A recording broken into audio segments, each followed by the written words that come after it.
Hello everyone, Taker number 7 here. Well, today's the last day of 2020. It's been a long, crazy year, and it's a lot of unexpected things have happened. Between the virus and all these riots and this election and all that. But all I can say is, as for this past month, I hope you've all had a wonderful Christmas or just happy holidays and all that. Can't say that much for my family, considering my mom's been apparently she's been tested positive for COVID, and we've had to stay home to celebrate Christmas and not go with celebrate with our other family members. But we still had a fine Christmas despite all that, and I figured since today is the last day of 2020, now is also my last Blu-ray update of the year and my last video of the year. It seems like. And I didn't get a whole lot this month, but I got a decent amount, including a couple things for Christmas. So that being said, with a couple of DVDs I picked up here. First up is something I wish they put on Blu-ray because the gorgeous animation needs to be seen on a Blu-ray transfer. But what I'm referring to is the Netflix series Green Eggs and Ham. I don't know if you can see it. I have a bad glare over here. But yeah, I was pleasantly surprised by this show when it first came out, because, how do you take something like Green Eggs and Ham and turn it into a full-on show? I mean, Hollywood can't make a good film adaptation of one of Dr. Seuss's works, and yet somehow Netflix was able to pull off a really, really good adaptation of a book that honestly has even less story than something like Cat in the Hat or The Grinch. But yeah, if y'all haven't seen this show, definitely check it out. It is on Netflix. I got it because it's something I really like, and if it's something I really like, I'd like to have a physical copy of it. I just wish they would just put this on Blu-ray and not just DVD.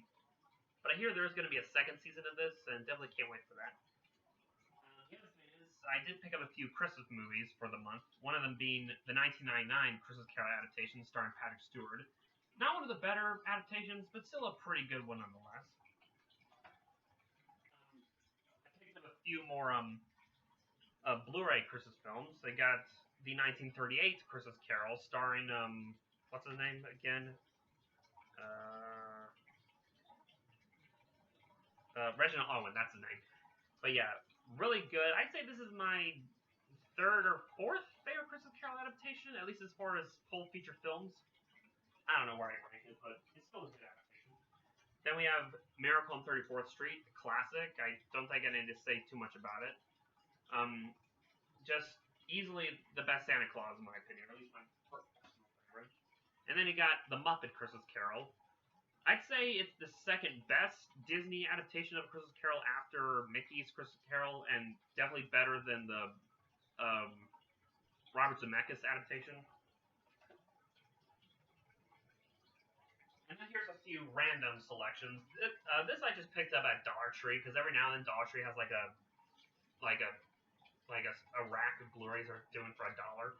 And of all things, I did not expect they'd have this movie, and that is A War, which I did watch this film when I did that War marathon.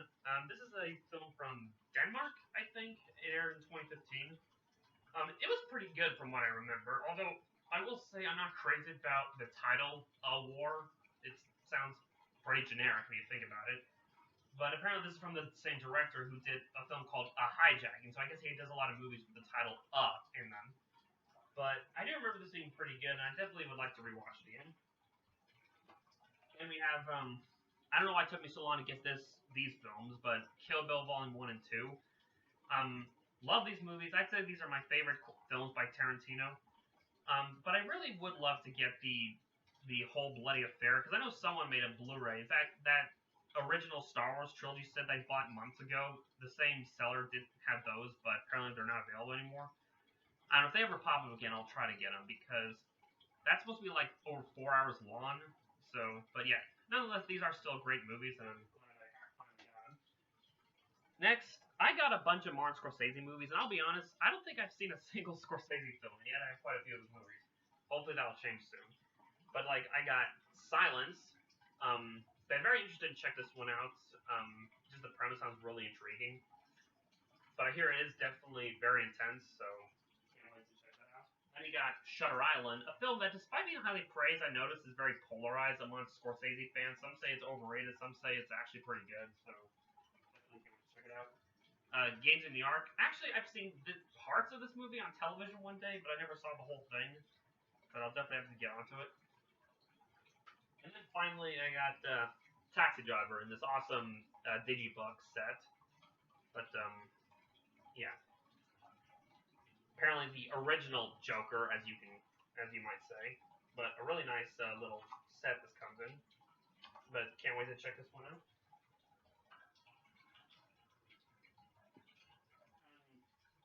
Next, again, continue my quest to collect all the Disney classics, or well, let me rephrase that: the ones that are worth owning at least. The Jungle Book. Don't know why it took me long to get this one, and I think this was the very first Disney film I ever saw as a kid, so it definitely has a lot of nostalgic value for me. But yeah, I have most of the Disney anime classics, which I know you can't see because of the grainy video quality, but I have them lined up right here on this shelf now. Um, so yeah. Next are a few anime titles I picked up. First up is Violet Evergarden, Eternity and the Auto Memory Doll. This is the movie to the show, and I have yet to watch the show. I know it's on Netflix. I just got it because it was a good deal, and I know the show just got a Blu-ray release, and I have yet to get that. But I didn't really want to check the show out simply because the animation just looks absolutely gorgeous, and I've heard nothing but good things about the show, so can't wait to check it out. Of course, I'll have to watch the show before I watch the movie, and I know there's another movie they released earlier this year. We'll probably get around to later. Here are a couple shows. Made in Abyss. Yeah, I don't know if you can see it. I have apologize about the glare. I just don't have very good lighting in my room. But yeah, again, another show I wanted to check out, and of course, I know there are movies to this that I would like to get eventually, because I hear they have announced they will release the 3 films in one set in March, I think. So, yeah. Again, the premise just intrigues me a lot. And then, probably one of my big grand prizes of the month, or at least one of them, and that is Megalobox, the limited edition set. Again, haven't seen this yet, but I got it because it was cheap, and I guess I'm like Adam of Your Movie Sucks. It is that buying the physical copy of something is a push in the right direction to motivate you into watching it. Like, I don't know. But I do. I have a lot of stuff in my collection I haven't watched yet, to be perfectly honest. But I do need to get around to it. Hopefully, that'll be my New Year's resolution. Watch everything that I have in my collection. So, but yeah, this is a really neat box set. Of course, aside from the regular Blu-ray, it also comes with this little this book, the Bios and Bouts Fighter's Guide. So, just a neat little booklet this comes with. Again, haven't seen the show. The animation looks really cool, and definitely can't wait to check this out when I have. It's not a long show. It's like 13 episodes, I think.